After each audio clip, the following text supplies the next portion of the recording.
BBC boss Tim Davie isn't ruling out changes to the licence fee this year as the broadcaster deals with what he says are enormous challenges during the current financial climate. He's told the Commons Public Accounts Committee the BBC is reassessing its priorities because of the licence fee freeze at £159 a year. The licence fee is set to rise in April to £169.50 a year, in line with September's CPI, less than what was originally thought. Let's get a reaction to that and more from former BBC Royal correspondent of 20 years, Mr. Michael Cole. Michael, very good evening. Welcome back to the Independent Republic of Mike Graham. I was just reading from a new book that's coming out that you've contributed to, that it might be time to say thank you, BBC, and goodbye. I mean, that sounds quite stark to me. I mean, we've been milling around this subject for a while, but is it that bad, do you think? I think it is, Mike. Great to be on your programme again.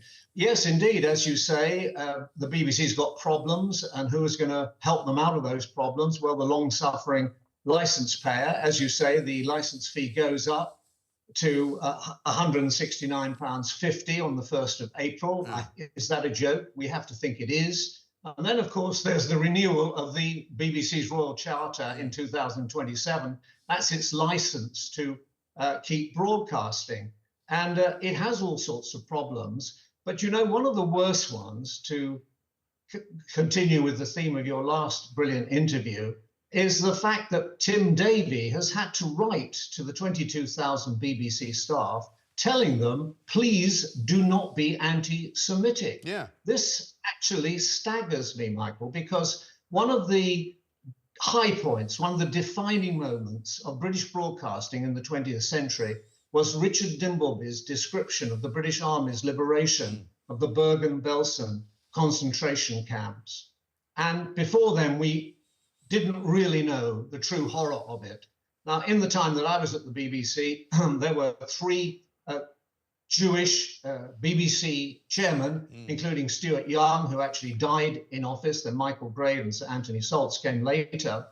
And the Director General, when I joined in 1968, was Sir Hugh Carlton-Green. He'd been the Reuters correspondent in Berlin at the time war was declared in 1939, and he knew all about Nazisms and the evil, the pestilence of anti-Semitism. And yet Tim Davie's going to have to explain it to people in the BBC. When I was in the BBC, and you will remember him, I had a good colleague called John Bierman, Jewish, and he wrote the definitive book on Raoul Wallenberg, the Swedish diplomat, who saved literally thousands of Hungarian Jews.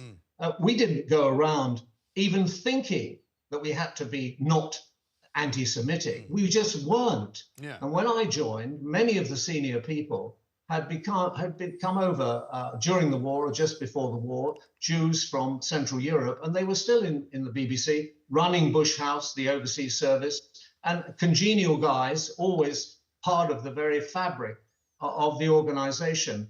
And to think that people in the BBC who have come into one of the most liberal organizations in the world need to be told not to hate their fellow employees actually is staggering.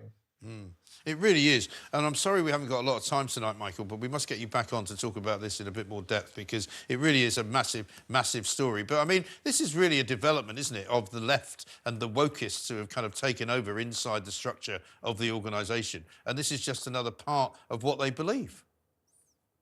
You're right, Michael. The BBC is consistent in one thing. It always makes the wrong decision.